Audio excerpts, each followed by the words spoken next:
And I would like today to welcome Jane Manzor of Manzor Marketing. Jane was with us for the first part of this series of webinars a few weeks ago. And today she is going to look at putting our best presentation forward if we're approaching a prospective buyer. Now, I'm not going to steal any of Jane's time, as she's reprimanded me already. Some of you may have heard. So with that, I'm going to watch out for all of your questions in the chat. So please keep them coming. And thank you very much, Jane. Brilliant. Okay, thanks a million, Emer, and hello everyone. It's kind of funny because I can't see people, but I know you're there. That's the new thing of Zoom. So as Emer said, I'm going to take you through developing a best-in-class kind of pitch and presentation. Just sorry, 1 second. I think is my email. No, I don't know. Is my email open there? No, I could just hear emails coming through. No, it's fine. But I'm going to take you through how to basically get the best trade presentation and pitch for your buyer. And I've put a lot in as well. Obviously in COVID, we're in unprecedented waters in the way, you know, the face-to-face interaction is reduced. You know, showcase is going to be online this year versus face-to-face. So a couple of hints and tips of what I'm currently working with and challenges I'm working through with clients.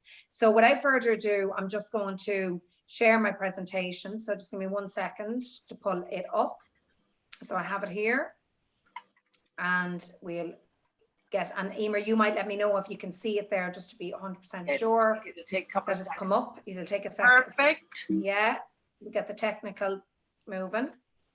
So slideshow, lovely. So we're all good on the technical side and you can see it and everything there, Emer. We are at the moment, yeah, yes. Brilliant, brilliant, lovely.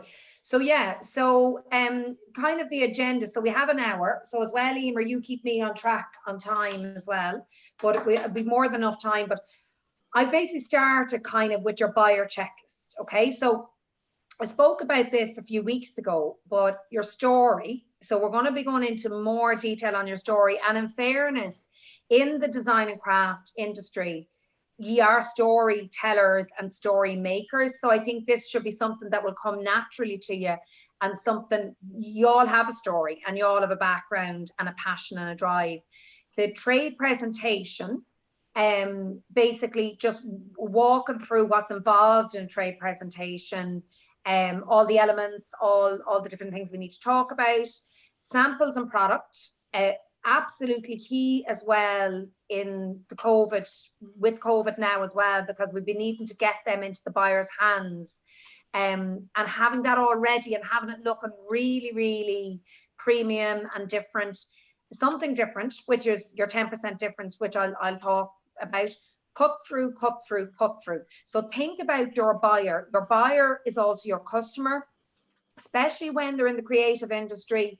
They want something different, they want something unique. So we're going to talk about trying to get cut through with the buyer so that you can actually really get their attention. And so it's kind of a bit of PR when I was looking at this trade presentation as well. Know all of your answers. So again, I have a checklist and kind of I'll talk about potential questions they could ask, because there's nothing worse than being in a trade presentation in front of a customer and you kind of don't know the key answers or kind of know where to get them from. And follow up. Can't emphasize that enough. You know, I have a sales mentor, a lady that I've worked with, and I have a slide at the end, and she said it could be anything between 5 to 12 points of contact before you can actually land your customer. So also I have some information and some slides on like the process for following up and understanding that process. So that's the agenda for today. So first of all, I love this because I love storytelling, I love branding, you know, and this is what we're all about in branding, but also in particular in the design and the craft industry. So I said this in the presentation 2 weeks ago or 3 weeks ago, was know your why. So know, you know, why you exist, what's your mission, your vision, all that type of stuff. But what is your unique offering? Why would I, as a retailer, I have it further down here, want to list your product? Like, what is amazing about my product? Is it handmade? Is it the best quality cashmere? Is it heritage? Is it style? Like, really dig in to why would a buyer put you in their shop or retell you. Your 10% difference, this is what we talk about in Manzor marketing all the time, like 90% of what people do is the same. So it's trying to delve in underneath the skin of the brand and go, what makes me stand out from the crowd? Why would I put this product in my shop versus competitors? And then it's all about your story. So look at your story, look at your heritage, look at your brand. We have some lovely ideas as well of maybe developing a video that would tell your story, you know, especially in the age of COVID, that you could send on to the buyer. Go back to the reason you started as well. So when I'm telling my brand story, I come from business, 20 years in business, but more my story starts from probably the age of around 6, when Derek, I can't say I was reared in the pub at the age of 6, but you know, I was born into business, and that was a big part of my story, that, you know, there was that background and heritage in business, and that was a big part of my story. So a lot of you could have that story as well. You could come from creative families, or there's a creative influence, but really do spend time on your brand story and your why. It's the starting point before you even start your trade presentation. Another tip I would tend to do on this is, I just love a blank piece of paper and just throw down loads of different words and really get all the good stuff out on paper. I also would do this with someone. So I would tend to collaborate with people that are like-minded, but would also have other ideas. So I, in fairness, because I'm quite strategic and business-minded, I would actually work with creative people on the side to help them pull out my story. So also have a think, is there someone that'd be good that would help to pull your story out for your trade presentation? So the actual presentation itself, okay, so I have 3 Ps. I'm very fond of alliteration and my Ps and my Ds and all that. So this is my 3 Ps of presenting or getting ready for your buyer. So preparation, you know, fail to prepare, prepare to fail, practice, and then your post-presentation review. That's kind of your follow-up and following up with the buyer. So first thing is know your audience. We spoke about this the last day as well. So there's some images there of Bob and Kate St. Clair, Carrick-Dunn, Kilkenny, Brown Thomas. That's it, maybe a buyer presentation there. So who is your audience? So what I always start with is my list. So I break that down into, you know, first list I would go to is the likes of Bob and Kate's, where, you know, individual owned shops. So, you know, it's quite easy to get in contact with those buyers. So that would be the likes of Red Earth in Mullingar, Bob and Kate's, McElhenny's. You know, there's certain ones where they're owner operated, but also then looking at the likes of Kilkenny, Carrick-Dunn, Brown Thomas, getting your list of names, getting your list of who you're going to approach. You know, who are the buyers? Do you know them? Do you have any connection with them? Do you have any personal connection with them? Also, what level of information do they need? So buyers and senior people in industry, less is more. You don't need to bombard them with 100 million facts. Like, they're very, very busy. You might get 20 minutes in front of these people. So think short, sharp. What are my key elements when I'm deciding, am I going to list someone? If I'm going to list someone, I'm thinking about unique selling point, you know, do they have the marketing, do they have their point of sale, all that type of stuff. Also, I find this when I'm presenting to people is, what type of people are they? So if you look them up on LinkedIn, are they creative? Are they business? Are they, what kind of style do they have? You know, so, you know, if you can garner a bit of information about not only, say, Kilkenny or whatever, but like, what type of style would that buyer like? So what's their presentation style? And also, which I can forward on after, but is what resistance could you get from them? Oh no, I'm too busy, my calendar is full, or we're not buying now, price is too high. Come up with a list of maybe 10 questions of where they can bounce back and they can resist. So, you know, it really spend time on looking at who your audience is, what makes them tick. Bit of a Dragon's Den kind of thing, you know, less is more. You want to get it across in short, sharp, and kind of very clear messaging. And that leads me to my next slide, which is your messaging. So what are your top 3 points? When you think about it, it's a bit like your elevator pitch. If you have 20 minutes with a buyer, what are the 3 key messages or things you want to get across? I always go back to my 6 P's checklist, which is my product, my price, all of that. Why list us? Your pricing strategy. Now, I always say in trade presentations, I don't necessarily put a slide in on the pricing. I know my pricing. I know my margins. I know what the competitors are charging. And if I'm a premium over the competitors, I can justify it. I can justify it because of my background or because of the quality ingredients I use in my brand, or wool or fabric, but know the reason that you're pricing at a certain level. And what's your big message? Like, what's your kind of 3 key words? What's your wow that you want to get across? So come back to that when you're looking at your presentation and saying, am I getting my top 3 points across to the buyer? So like, that's when I'm kind of brainstorming and mood boarding it, I would start with that. My next sheet, which I think is going to be very helpful to you all, I'm a big fan of lists.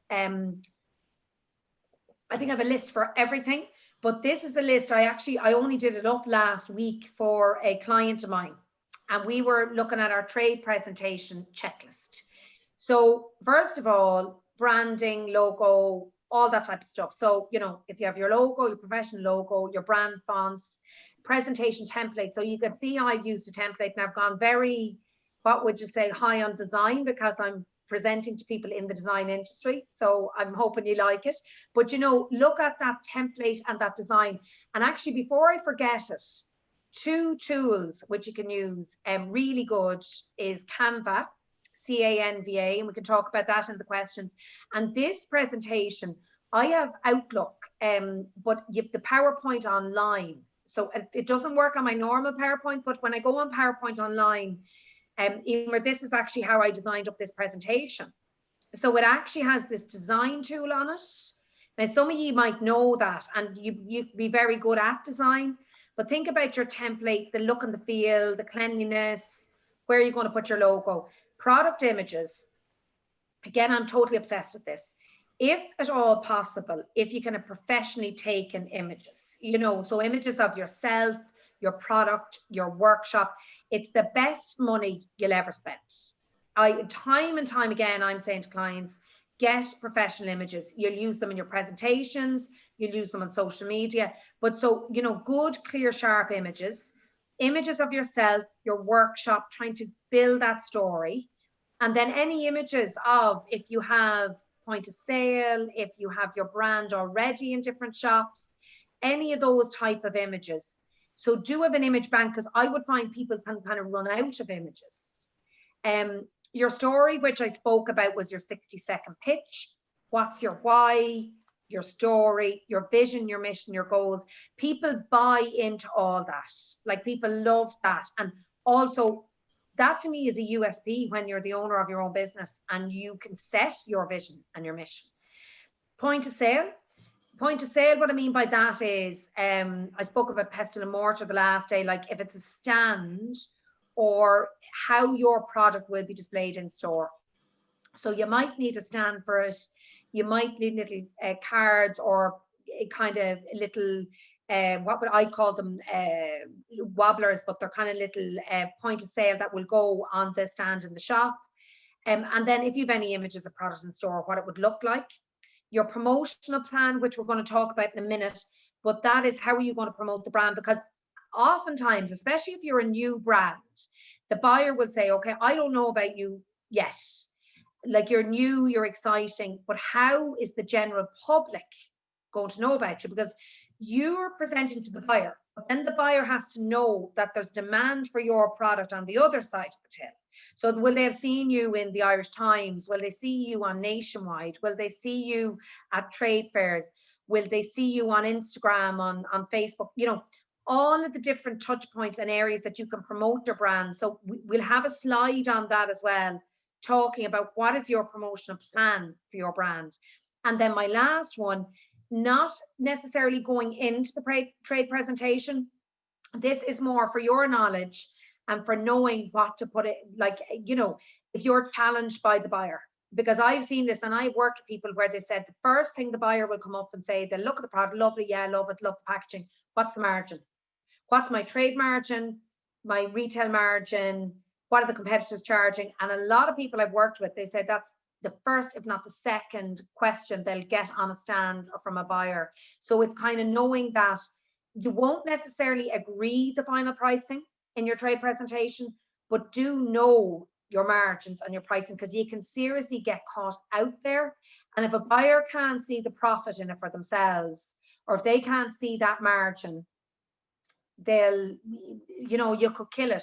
And the other thing on that is price tiering as well. So look at, do you have different levels? There was a brand I was working with recently, was actually in clothing, and we had kind of her premium, her mid, and her kind of more accessible. Now they were all premium priced, but there was different levels on the pricing. So also have a look at that and kind of know that. So it's more knowledge of that than that going into the trade presentation. So I like this list, and I'm hoping that you'll come back to this list when you're actually writing the presentation. So style, so you should be nearly teaching me on this. I felt when I was writing the presentation, because this is what you're all about. So unfortunately, I couldn't find a good image of a mood board. That was a mood board. It was the best one I could find. But mood boards, graphics, things you can touch and feel. Here is like your PowerPoint, which 9 times out of 10 there will be a PowerPoint deck that will go with it. And then this here was an image of like product going to buyers or hampers or different things. So on this, my key things is number one, what's your presentation style? Now, I feel with COVID, because we're not going to get to sit physically in front of the buyers for a few months yet, you do need some sort of a PowerPoint or a deck, because you need something to send them to read, because they'll be looking and saying, oh, where was that information again? Like if you were kind of a Dragon's Den kind of thing, you could have your mood board or whatever, but you still need a few slides with that info for follow-up, because they're going to look for it all in one place. I find PowerPoint really good, but you can use Canva, you can use Adobe, whatever. Video. So it was actually my digital marketing assistant, Evelyn, came up with this idea earlier, but was that if you could do a short, snappy video. Like, I mean, we can all do videos on our phone, or if you have a video on your brand, your company, I think that would be lovely to attach to your email to your buyer, or, or show them when you're presenting. I'm a big fan of mood boards. You can probably see a mood board behind me there for my own business. But because you're so visual and so creative, that type of style could potentially work. So just think about what way you're comfortable, how you like to present, and what fits your style. The 10, 20, 30 rule is a good one. And this was what I was looking at as well for my presentation today. So 10 slides for 20 minutes and a 30-point font. So today I had an hour. So I actually have 20 slides, which is around kind of 40, 45 minutes, and then questions. That gives me my hour. That the font is large enough. Yourself, like any PowerPoint that is a shed load of words, we all start to glaze over.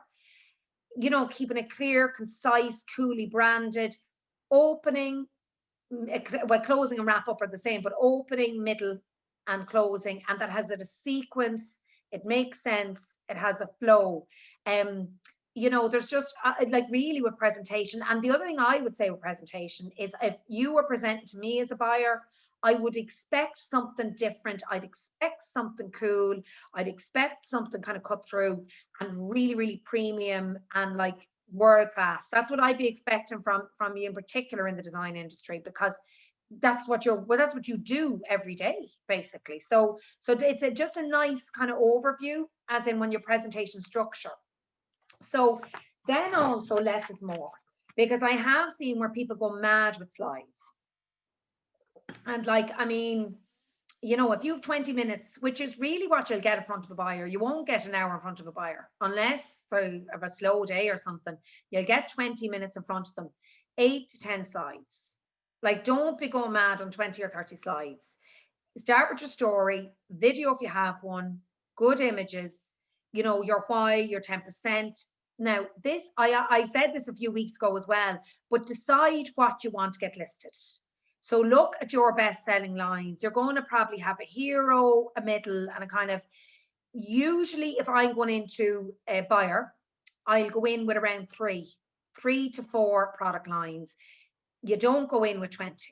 They won't list you. They won't have the space in the shop. They'll whittle it back down and they'll say, what's your best-selling line? What's your best-selling range? I would, any brand I ever worked on, we'd usually present around three. So, and the main one would be your hero that's going to give you that major volume of sales. So I spoke about this the last day, Peston and Morton and Joe Malone.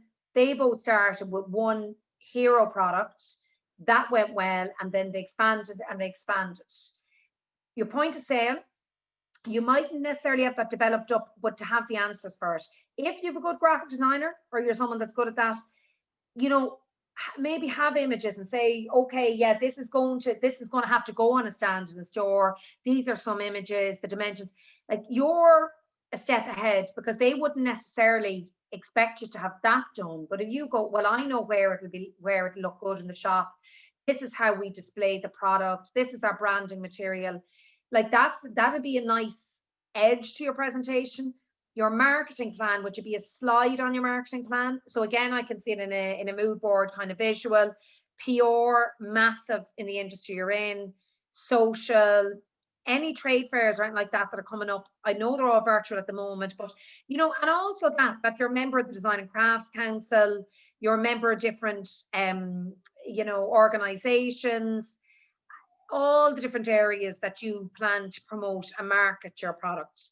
AOB, you know, any other business, and then your pricing. And so with the pricing and trade terms, I just literally have a slide, pricing and trade terms.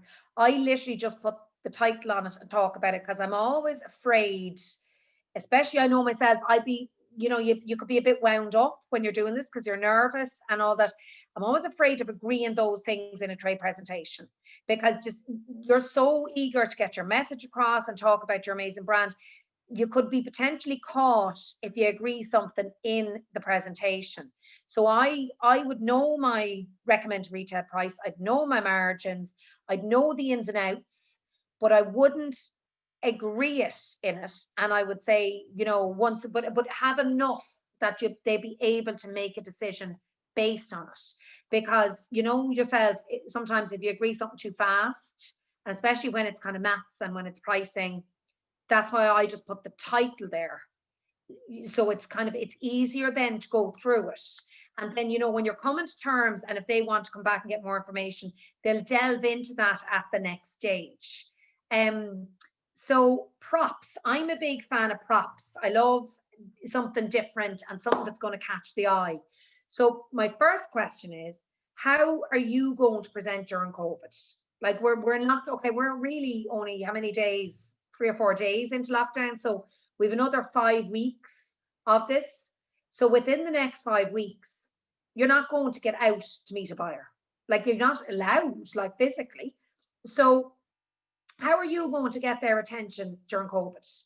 Like, if it's a phone call, an email, you know, that kind of thing.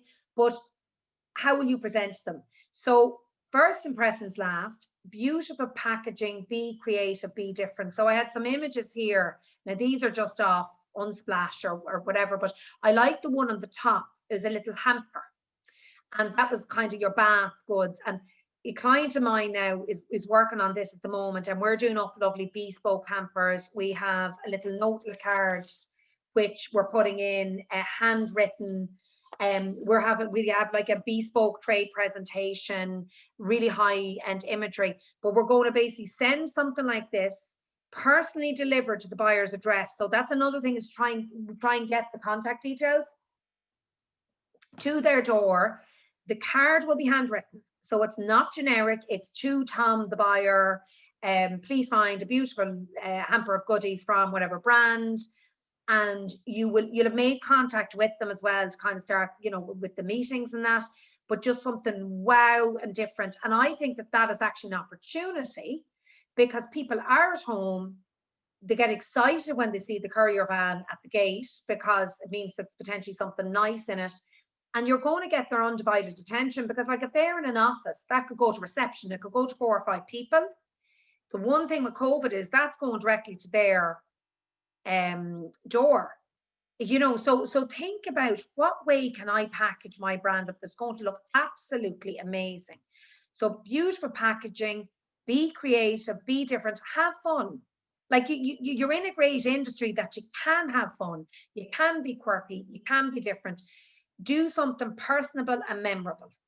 So it's going to cut through, it's going to be different to the rest of the crowd. My Notebook card, I think everyone I'm working with nearly has a Notebook card now, but this is a little one I have for Manzor Marketing. It just has my branding on the front. It has blank in the middle. You can write whatever note, and my contact details on the back. And I have a pink envelope for cut through. And I would have to say that has been the single best promotional tool I've had in Manzor Marketing. I sent it to clients, I sent it as a thank you, and people have said to me they've kept it on their desk, and maybe 6 months later, I'll end up getting a call because they have my details on the back. Don't let people forget you. You know, think about it and brainstorm it with your friends and your colleagues and say, what would make me stand out? What would make me different? You know, if you say you're making candles, could you do a personalized candle for the buyer with their name on it? Find out what their favorite scent is. You know, the books there, if you're doing stuff like that, personalized notepad or something very unique to that buyer. Like that, a major standout. They wouldn't be expecting you to do that. So I think that, you know, props as well, if you're face to face and when you're doing the trade presentation, you know, have all your product behind you, have a full list, you know, your branding behind you. You see, I have my pull up behind me when I'm presenting. If it's clothes, have your rack, you know, you see it all with the on Instagram, and that you can walk the customer through the product. Like have your checklist, have everything ready, your office nice and tidy, all that, but that 10% difference, and that's something unique and different and cut through. So then practice, like practice makes perfect. You know, and I can't say this enough. Anytime I've had a big presentation or in front of a buyer, I've practiced and practiced and practiced, and I've gotten people that will be, probably to say, tough on me, and that will point out flaws, and that will say, Jane, you forgot that, or that's not proofread, or that's whatever. So give yourself a bit of time to practice, and practice in front of people. So my thing here is train like an athlete, okay? So be ready a few days in advance. Like, don't be scuppering around the morning of your trade presentation and going, where's my props, or where's my product, or, oh God, the presentation isn't ready. Have it done a few days in advance. So you're calm, you're cool, you're collected. Proofread. Bugbear of mine is spelling and things going out wrong. Honest to God, really just, but also I would say proofread. I know when I worked on large brands, I would get 3 people to proofread something, because you can have this thing called banner blindness, or where you don't see the spelling mistake. So getting a few people to read over it and look at it. Time yourself. That's a big one as well. So here, like, I'm actually bang on time so far. I maybe even might be a bit ahead of it. But, you know, time yourself, that you don't have to be rushing through it, because I would definitely find myself, and we all know this, especially when you're in front of people, I would go too fast rather than too slow. That would be one thing I'd be bad at, that like I'd be kind of, oh geez, I want it to be over. And, you know, so kind of time yourself, know your content. So, you know, also learn your script. You don't have to learn it off, but like today now, I have the presentation open in front of me. I have to print it off, so I know what slide is coming up next. I'm not relying on what's in front of me here, that I have, you know, I have the notes and that. So, and the good thing, I suppose, as well about COVID is you can't see that I have the, well, I've told you now, but you usually can't see that you have the presentation in front of you. So if you're doing a Zoom, that's a joy of Zoom, because you can have it printed off and know that in front of the mirror, friends or colleagues, or Zoom. I always would practice in front of people. I would find friends or colleagues is better than in front of the mirror, to tell you the truth, because in front of the mirror, it's a bit like cringe. But, you know, if you could organize a Zoom with some friends or colleagues, you know, get them to critique you, get them to go through it, but you present to them like a buyer. They're your buyer and they're not your friend. Breathe. So that's something as well, like take your time, don't go rushing through it, and like pause and leave time for questions. And also if the customer starts to interact or engage, give them time to speak. Like don't be rushing to answer. So another thing I've learned since I started my own business, 80% listening, 20% kind of talking. And that was definitely a shift because I like to talk, but it was, you know, it was very good input, because if they're engaged and interested, they'll start talking. So let them talk. If they want to talk, don't worry about the next slide. Let them talk, because that's good, because it means they're engaging with you. Rest the day before. Like, I mean, it's not, you know, but just don't be too wound up, and get advice from an expert. So that's someone in your circle, be it a mentor, a colleague, but someone as well that's going to be tough on you. Don't like, now, and I know maybe with COVID we have to ask family members, but we don't really with Zoom. We can reach out to our network, we can pick someone that will go through the trade presentation with you, and get that person to pick holes in your presentation and to kind of literally go through the detail with you time and again. A big thing is practice, and also you'll catch yourself as well, because if there are any mistakes in it or any loopholes, you've caught it before you go in front of the buyer. Do you know what I mean? So that's really important. And then delivery, which is literally, okay, now that's a picture of a girl in front of a lecture hall. You won't be in front of that many, you're going to be in front of a buyer or maybe a few people. You're breathing, like, you know, so taking your time, your pauses as well. So know kind of when to pause, you know, take your time. You'll be able to see with Zoom, the good thing is that you can see people's body language. So also important that you have your camera on, the buyer has their camera on. You know, like today, I can't see your body language. I don't know the feedback, but because it's a meeting with 2 or 3 people, you can have the cameras on.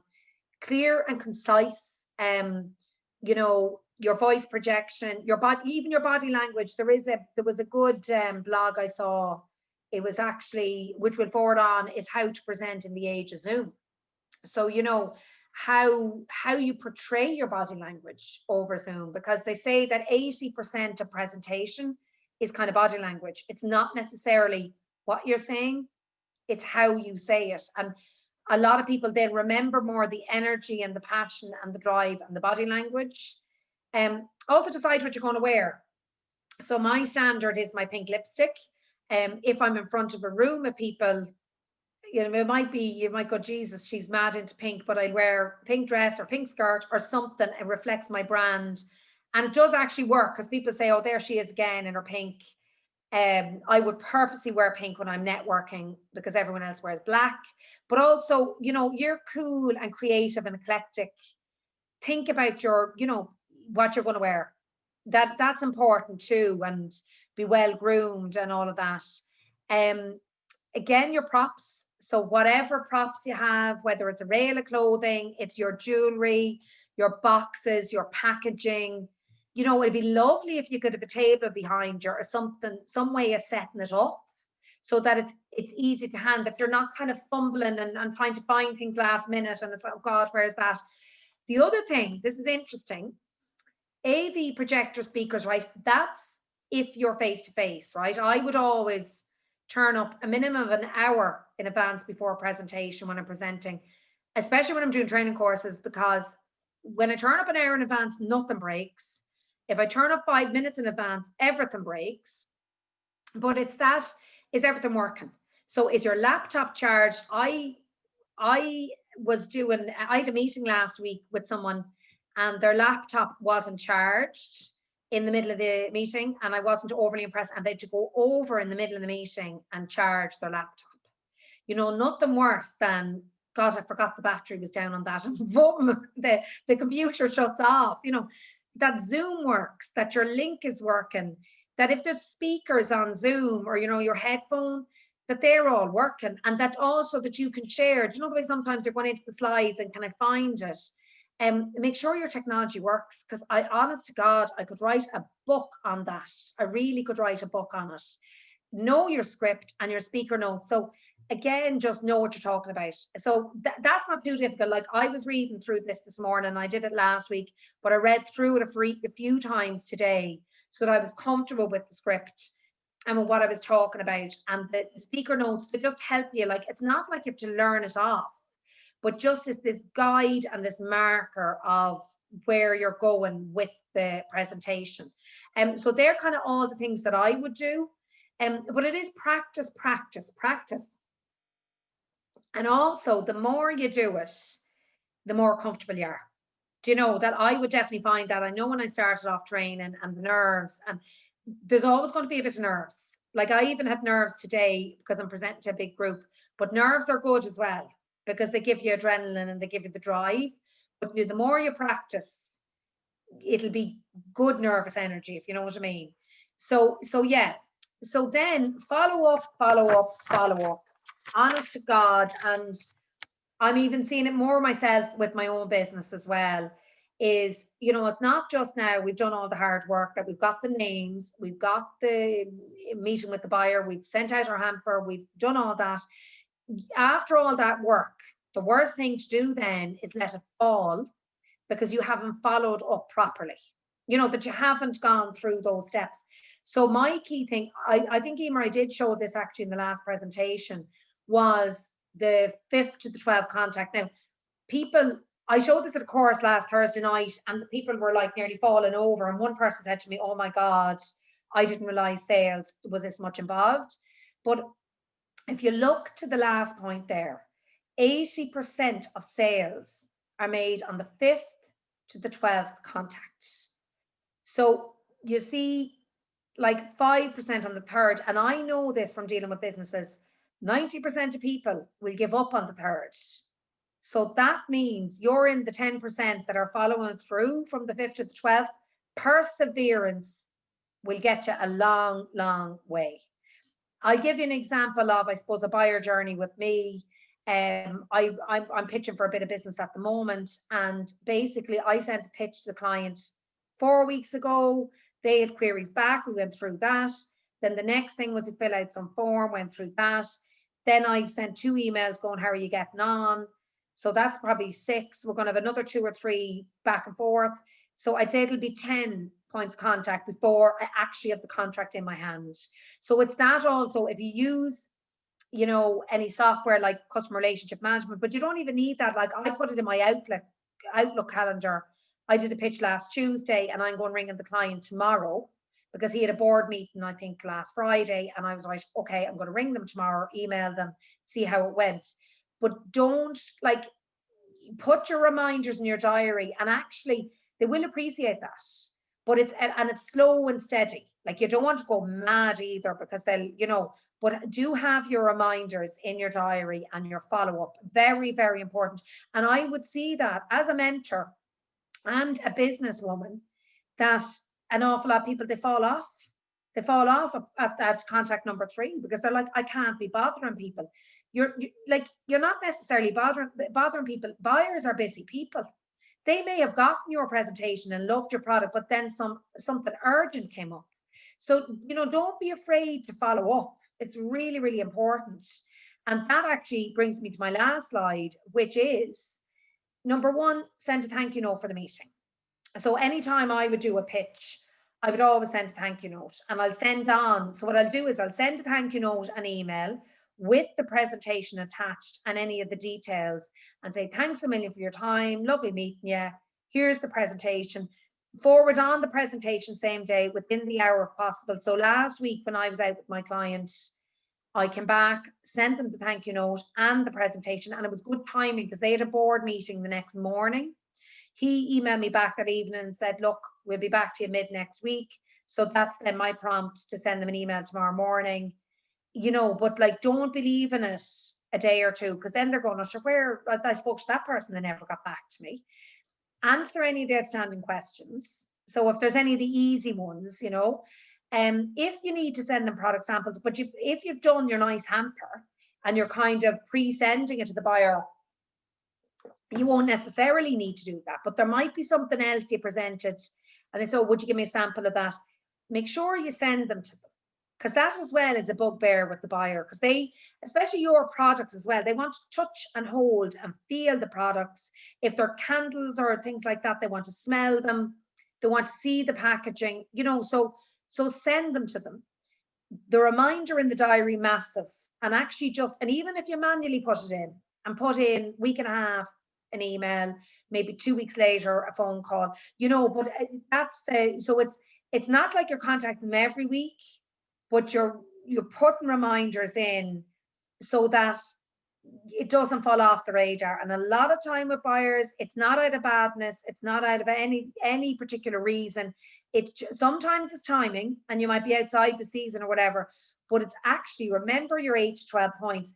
And actually, one last thing when I talk about season is, and a lot of you will know this, but you know your buyer season. So I presume, and this will be a question for Emer actually, is showcases in January, you know, because people are getting ready for the year ahead. They're going to be buying 9 to 12 months ahead for Christmas, you know, autumn, winter, spring, summer, like the lead time on them. I know there could be 12 to 18 months, you know, ahead of the season. You can see that, you know, that the, say they'll be doing the fashion shows nearly now for spring, summer, or you know, that type of way. So look at your buyer process. When are they going to be buying for the specific seasons? I know with Christmas, it could be 9, even 10 months ahead, because they have to get all their stock in ahead. Christmas is starting in October now. So latest summer, really, to be presenting for Christmas, I would presume, Emer, that do you know what I mean? That you have to work it back on the calendar when the stock has to be come in, when they have to do their layouts for their stores. Like presenting for Christmas in November, forget it, like, because it's all sorted. So also think about that. So that's all my slides. I've seen a good few comments. I'm hoping that there's a good few questions out of it. But that's my advice, having presented to buyers and obviously pitching and presenting on an ongoing basis in my own business. They're the kind of things that I would look at, Emer, and everyone. I think I speak on behalf of everyone. There are lots of thank yous in, absolutely excellent and really informative, since we're in a new landscape. Yeah. You know, saying about body language and all those sort of things over Zoom is very different. And because everyone's product is so tactile, it's difficult to get that across. There's a couple of things I noted myself as we went along. I thought your 80% at 5 contacts plus was really, that was really interesting. On the delivery piece, and I just know this myself from doing a lot of webinars and is there a kind of a decision to make that if the internet is really going badly and it's dropping all the time and you have a fantastic product and you have a really good presentation prepared, is there a certain stage where you just have to say, look, can we reconvene? Because but you know, now I have the answer for that. Because two things happened to me. Well, 2 things happened to me last week, where one person, their laptop wasn't charged, which was unforgivable, and the other person had to have their video off. And it was for an interview, and I couldn't read their body language, so it was not a great interview. And my answer to that was, you should have checked that your internet was working. I know with COVID it's hard, like we can't go to other people's houses, but if there's a solution of somewhere within the 5K, that would be my first thing. If the internet is bad, right, and you can't with COVID, there's nowhere that you can go with the coverage. Then you kind of say, okay, I'll have to unfortunately keep the camera off, but I would actually be trying to go through, is there within the 5K, is there, without breaking protocols, so it's how you manage it. Right, I'm getting you now into a scenario like the kind of like almost doomsday, but not quite, because no one's so probably a scenario, and I have come upon it. Now, it won't happen again, but when the initial lockdown, the congestion, and as we know, there are only 3 providers, everybody else just buys So the congestion was horrendous. Yes. And I had a situation where a lady was making an absolutely fabulous presentation. And I really felt for her. And what I'd like to know is if a maker is in a position where they have a superb scenario, they've done all their research, their battery's charged, they're all ready to go, but the internet is so bad. Should one then make a decision that, God, you know, I know I have this buyer here, but I need to meet them again?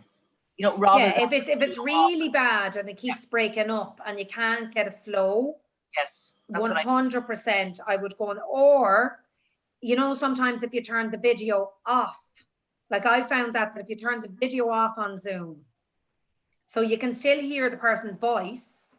Now that's not ideal, because if you're a maker, you want to show them the product.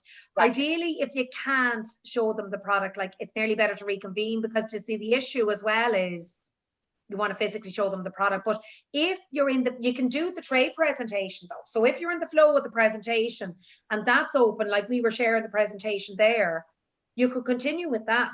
And then the other thing is, if they have the beautiful hamper or they have the product in front of them, they're going to be seeing that in front of them. So it's kind of, and using your own judgment, because you'll know yourself, and even the buyer might say to you, look, but I think as well, it's using your own judgment and your initiative and all those. And your initiative. Yeah.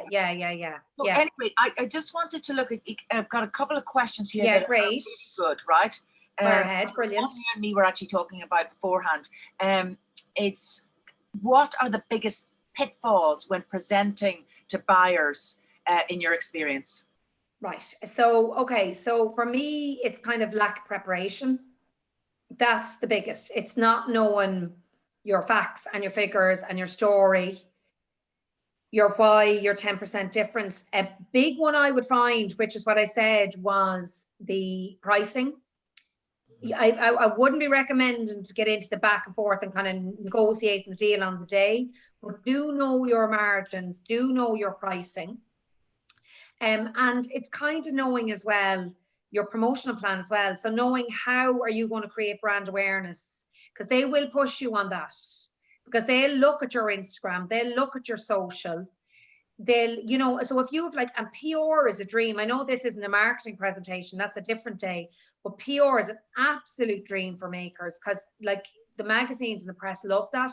So that pricing and marketing and just being prepared, I think, Emer, is kind of, you know, because that you're in the middle of the presentation going, oh God, I forgot to put the picture of the lovely point of sale in, or I forgot to put, and it'll be in your head, but it might be on the presentation. Okay, now. So yeah, so that would be, yeah. I don't have to push you, but you know, there's this rule of thumb that people get kind of quite surprised at. And initially when I researched it, I was quite surprised that, you know, marketing is 55 to 60% of the time. Okay. Yeah. So, and it should be, get traction and everything. But how much time do you think should be spent on the presentation and getting yourself ready? You see, I'm a bit of a, what would we call it, over prepare person. So I would, you see, I'd go at that around three or four times. So I'd get, like, I mean, I did that with this presentation. Like what I did was I got a blank piece of paper, a big massive A3 sheet paper. I did a big bubble. I think I even have it here. And I started putting all my arrows all around what I did. And then I would spend 3 to 4 hours on the trade press, because you see, you have the checklist, you have to get your photos, your videos, or whatever. You know, also, if you have, which I should have put in, but if you have any good trends or things like that, you could add a slide in on that, or just talk about them. Like, so big things at the moment with COVID in particular, but in general, sustainability, and so massive in design and crafts. Like, sustainability is one of the biggest trends. Buying local, buying brands, they're all increasing with COVID, buying local and buying brands. But I start with that. I then would go off to my market research. I design out, I kind of, what I do then was have my 10 slides and have my headers on it. And then I go with the detail. But like that presentation took me 2 hours to write. And you would think, Jesus, that's 20 slides. But it actually took me 2 hours to physically write it, and probably another 2 hours prep, because I'm just, that's the way I am. So around 4 hours, and then it's your practicing. So I would give myself day and a half, 2 days. Now, maybe I over prepare, but then anytime I don't do that, I feel, what would you say, exposed, and it goes way better because I know I've all the elements covered, Emer. Yes, I'd And agree with that. the other thing is you only get one chance with these buyers. Yes. You see, so you can't, like, it's like gold getting in front of them. So you really need to be prepared. And also you need to be prepared for the tough questions. Yeah. Oh, yes, exactly. Yeah. Now, I have another one here. Once you've sent an introductory email, how long is a respectable length of time to wait before you follow it up? Now, is that to get the meeting or is that after the meeting? I think this is a person who's into, let me see, I think it's from Emily Jean. Yeah, Emily Jean makes lovely product. And I was just thinking, yes, Emily Jean is saying, that I think she's making her initial introduction. Yeah, so that's to get the meeting. Yeah. Yeah, that's her initial, How long you should wait. Okay, so, and we're thinking about what day as well. I would usually send that on a Tuesday morning. Monday, the inbox can be a bit, a few days. Like, I mean, give them 2 or 3 days. I'd give them 2 or 3 days. I would follow up within the same week. Now, yeah, but I would follow up within the same week. The other thing I would think with buyers, and I was saying this to you, Emer, earlier as well, for contacts and that. We're such a small country. We all kind of, think of personal connections, not to be using it in a kind of political way or anything like that, but think of what way you can sway it or the way you can get indoors, so think of who knows who, what connections, that type of thing as well. That always, that had that on the last presentation, like 90% of people don't respond to a cold outreach. So again, as well, is that kind of story, or not to be overselly, but to kind of maybe put a connection in there or something, that helps as well. Okay, that sounds really good. I've got one clarification. Maria, if Maria could you type in your question? I just see that you're. Oh yeah. So I just need that, and I've got one here from Linda Byrne. Linda, hi. Yeah. What would you include in your brand story? Oh yeah, very good. But sure, Linda would be great at this because Linda's an artist. So for me, the big thing, I can visualize Linda's brand story. It's a passion. It's your background as well. So what you're passionate about. So I know it's illustration, it's art for Linda. I would definitely go back to your heritage and, why you set up your vision and mission and that type of stuff. And then also in the brand story, Emer, is the 10% difference. So, if you were looking and delving out your 10% difference, what I do to get that is I look at the competitors, I look at the market, and I look at, so say with me, this is why I went with pink branding and all this type of stuff. But it's your background, your heritage, your passion, and why you do what you do. And what makes you get up out of bed in the morning, and kind of, because I know, especially in the design and crafts industry, it's not necessarily based on kind of money, it's based on passion and what makes you unique as well, So I don't know if that answered the question enough for Linda, but that's the way I'd go about it. That's great that the passion's coming through. Now, I'm going to refer back quickly to your slide on terms and conditions of trading, and that you just put a title up. But I would, I'm sure you'd agree that everyone should have a very thorough understanding and metal of your own, that you know what you're going to accept, what you're not going to accept. And later towards Christmas, we're going to do a whole webinar on terms and conditions of trading. But I actually thought that was a really good idea. That you kind of keep your powder dry, or you don't let off the cannons, that you're just, because, as you say, you put so much energy into the presentation that you don't want to be tied up and contract yourself into something that and you could. I find that now, if I'm nervous, like I would put, depending on the pitch, like the pitch I did last week, he asked for a price and that was fine, and I was fairly comfortable with it, so he specifically said, I want you to give me a quote. So that was kind of different. But 100%, and then also with your terms and conditions, which you'll be doing is, what's your payment terms? Because as well, Emer, there can be 60 and 90 days credit, there can be sale or return, there's all that other stuff which will be in that webinar, and you could get tied into something based on a conversation. So I'm always real careful with that. And then that's a different conversation when you're signing it off after.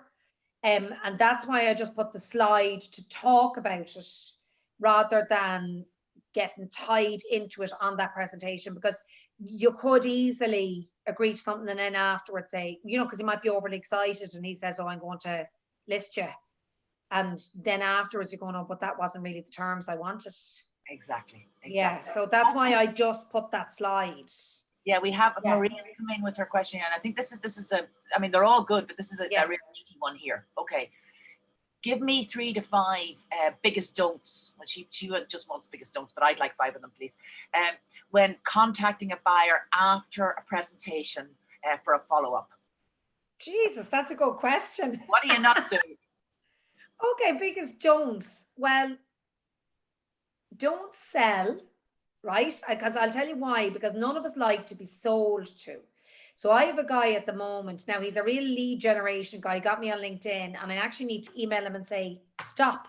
He's ringing me and annoying me, and it's, you know, so don't sell, kind of, you know, thank them for their time, send them the information, all that type of thing. But that would be one thing, is like, don't be pushy, you know yourself, and you go, oh Jesus, there they are, delete. So don't be too pushy. What else would you say? Or so, you know, don't assume. Now, one thing I would say on a do is, you know, potentially, I don't know, you have to think about this, but a lot of times I do ask, is that kind of closing, you know, what are the next steps? So that would be kind of a do. I would ask that question in the trade presentation. You know, with your 8 to 10 contacts, kind of space them out. So like, don't, you know yourself, like, don't harass, I suppose is the word, but keep in contact. So there's a very fine balance, and I'm even learning that still myself. What else would I not do? Don't be sloppy. Don't not follow up. Like, don't do all this work only to let it fall then because it got too busy and a big order came in when you were 90% there. Do you know what I mean? That's another thing. That's kind of it. It really is. Don't be overly pushy, but have that balance, which, you know, yeah. That's, so I don't know if I gave you 5 don'ts, but that's kind of where I would look at it. Yeah. Okay. And would you say that there are different different do's and don'ts if you're physically in a room selling to someone as on a Zoom call?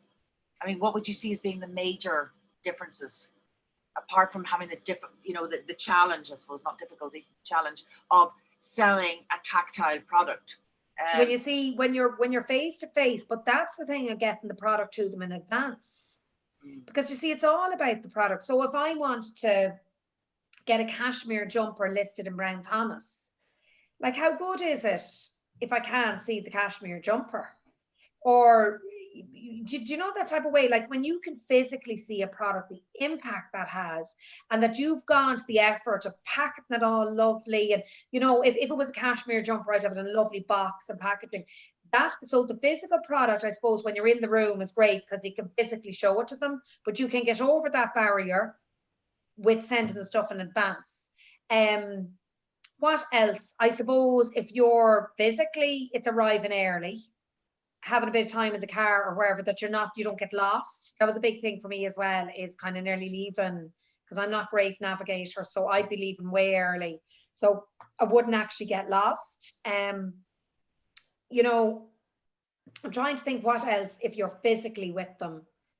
The other thing as well is maybe watch with your body language or whatever. Like, I noticed this, and I know there was a word, and I don't know if I used it when I was presenting, but I used to always use the word obviously, because a few people said to me, oh, your word is obviously. Like, that's another thing. And I was watching Prime Time last night, and Miriam O'Callaghan's word is I suppose. Yes. And I notice and I suppose, and I was going, geez, did everyone ever tell her I suppose? So kind of that, or, you know, the fidgeting with the watch or the nervous kind of things as well. Get someone to look at that. With Zoom, people can't see your hands as much. Lucky for me today, or because my nails with COVID, but you know, it's that kind of thing. your body language, and then just, but you know what? You can get a lot across on Zoom as well, because they can still see your face and they can still see things. So, you know, it's just that you're not physically in front of them.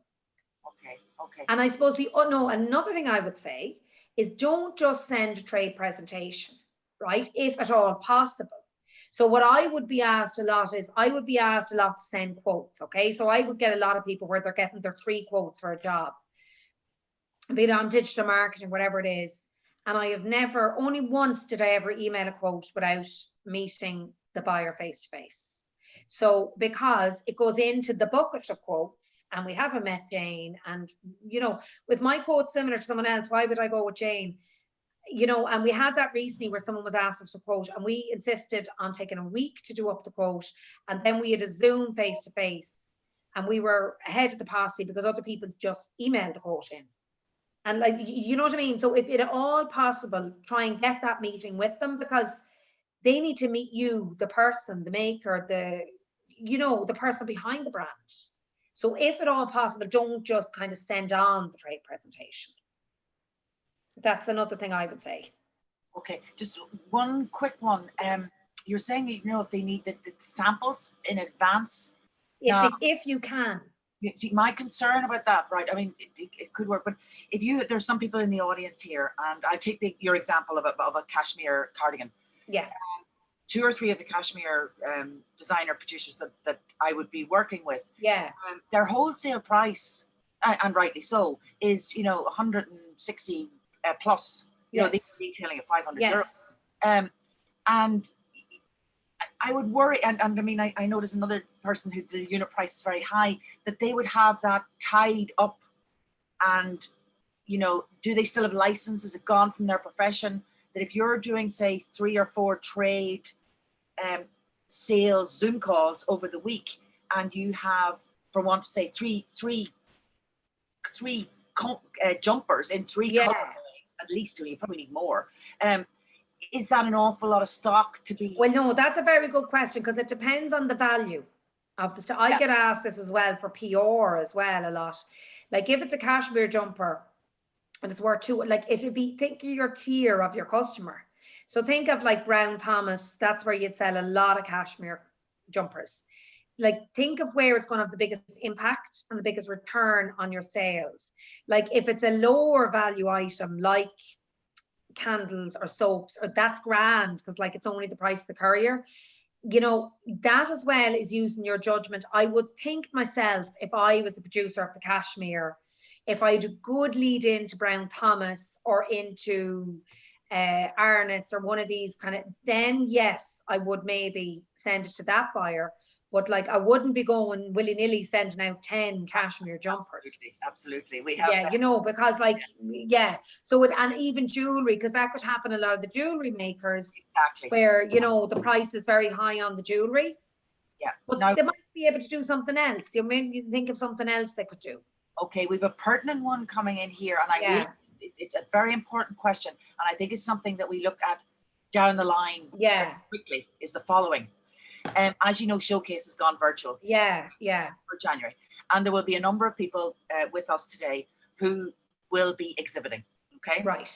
And my understanding, because I'm interpreting before I answer this question, my understanding is that there's going to be a series of appointments set up with buyers. Great. And this question, which I do not have the answer to yet, but here we go. This person is saying, will this be a PowerPoint presentation?